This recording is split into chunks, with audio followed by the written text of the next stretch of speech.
So before we read a story today, I wanted to review with you what a narrative nonfiction is. That's our new genre that we've been talking about this week. So a narrative nonfiction is this. It's a nonfiction story, which means that it's true and it has real people and real animals in it. But the narrative part means that there's a narrator, and that just means there's somebody who's telling the story.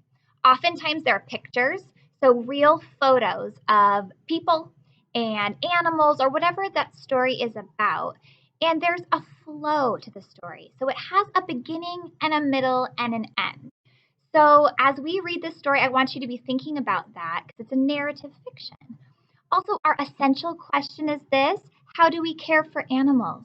So we've talked about different animals this week, and today we're talking about another kind of animal. I really think you're going to enjoy this story.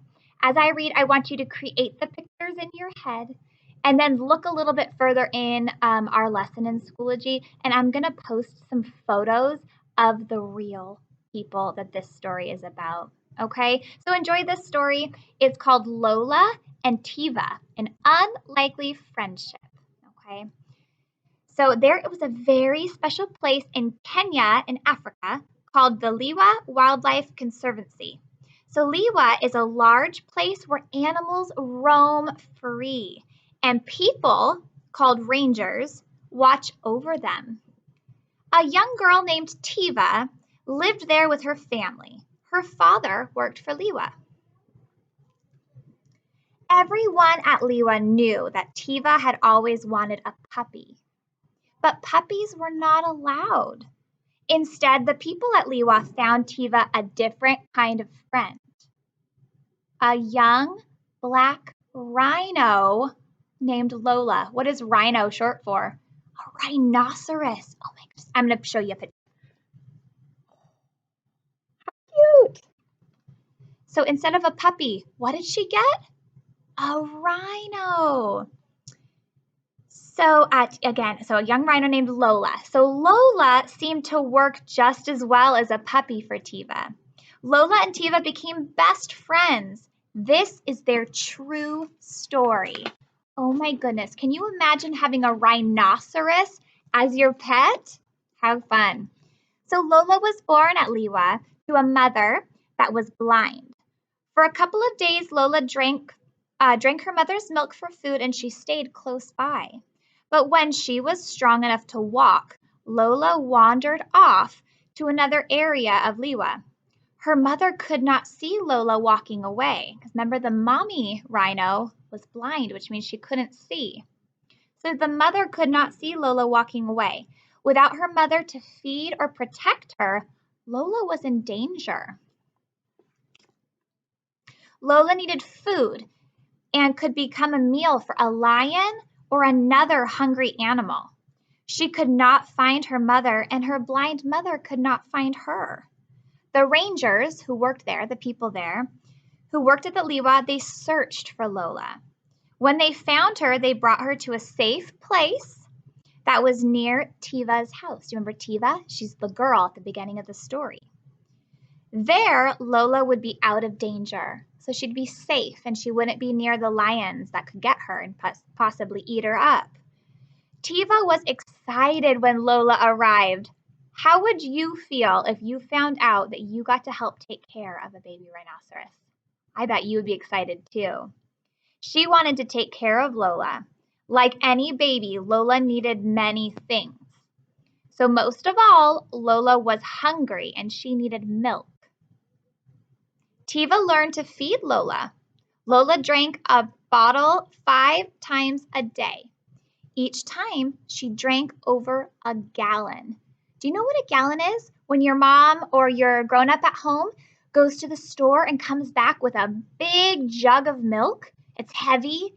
That's a gallon of milk. So the rhinoceros will go through 1 gallon of milk every single day. That's a lot, isn't it? So Tiva loved Lola. Lola was like a big giant puppy. She tried to climb things. She licked things. She smelled things. She would beg at the dinner table. Like most pets, Lola never posed when Tiva tried to take pictures. She just wanted to nap. But Lola did like for Tiva to pet her between the ears. It's kind of like a puppy too. It kind of sounds like it. Puppies love that when you pet their head like that. Of course, rhinos are not really like dogs though, are they? They don't eat dog food. When Lola was about 5 months old, she started to eat like a real rhino. So that means she wasn't drinking milk from a bottle anymore, was she? She ate shrubs, twigs, and leaves. Her upper lip is shaped like a hook. It's kind of like hooked like this. And she can grab onto the food. So Lola could wrap her hook around the leaves and the sticks. And then but she still did love to drink her milk too. So she did still drink milk. But then she could use her special hook of a lip and pull and hold onto the branches and leaves and feed herself. So rhinos in the wild are usually shy. They often run away if they see or if they smell people. Lola was too young to be afraid of people. Kind of all she knew. She was so little when she was brought there. So she didn't know to be worried or scared or shy of people. Tiva and the Rangers became her family. A baby rhino is called a calf. Kind of like it reminds you of a cow. A baby cow is a calf.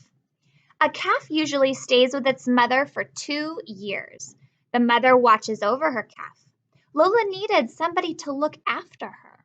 Tiva became Lola's special friend. Like a pet, Lola needed special care.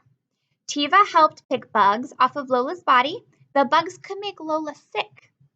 In the wild, birds eat the bugs off of a rhino's skin, but birds would not do that for Lola. There were too many people around. The birds were scared of the people, so they weren't going to come help her out. Lola also needed to take baths, mud baths. Kind of reminds me of like an elephant. You know how elephants love to roll around in the mud and throw the mud up and onto their backs to keep them cool? So when a rhino rolls in the mud, this is called wallowing. Can you say that word? Wallowing. That's kind of fun. It is an important part of being a rhino. The mud protects the rhino's skin from the sun. Very similar to an elephant, isn't it? It protects kind of like a sunscreen. Like you're a grown-up, put sunscreen on your body when you're outside for too long. That's what they use. They use mud on their body. So once the mud dries, it also keeps bugs from biting them. Tiva made sure that Lola knew how to wallow, so she helped her roll around in the mud. It isn't as easy as it looks. It takes a lot of practice. A rhino does not have to wash the mud off, but a little girl does. You have to shower up and wash off if you get all dirty outside. So Lola and Tiva shared their days together. Lola learned about being a rhinoceros, and Tiva learned about being a great friend. It was a lot of fun, and it wore them out. Now Lola is almost full grown. She is too big to play with Tiva like she used to. But the time that they spent together will always be special. After all, a little girl never forgets her first best friend. Aw, isn't that such a fun story? I feel like that would be such a great experience to be able to be around wild animals like that and be able to help them and care for them. So I have a question for you, and it's this. How have Lola and Tiva changed? So you can kind of think to them at the very beginning of the story. What was happening? Who wanted a pet? What did they want? And then what ended up happening? And then how did they grow and change throughout the story?